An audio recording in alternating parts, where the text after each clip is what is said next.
তো দেখুন আমি এখন চিনি মসজিদের 2 তলার উপরে।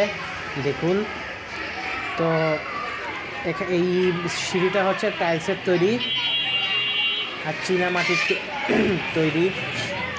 এখানেও অনেকে শুক্রবারে উপরের তালাটি খুলে দেওয়া হয়, যাতে মুসল্লিরা, যেহেতু শুক্রবারে ভিড় অনেক, তো উপরে যাদের নিচে জায়গা থাকে না তারা উপরে আসে নামাজ আদায় করতে পারবেন। আর এই যে ছোট্ট সোনা এরা খেলাধুলো করছে। দেখুন এখান থেকে ভিউটা খুব সুন্দর দেখা যায়, নিচনের বাড়িঘর, দোকানপাটের ভিউ। দেখুন আজ মাশাআল্লাহ আজকে আবহাওয়া খুবই সুন্দর, মিষ্টি রোদ।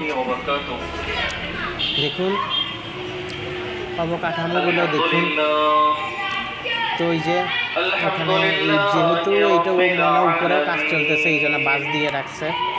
তো দেখুন এখানে ভাই বসে আছেন।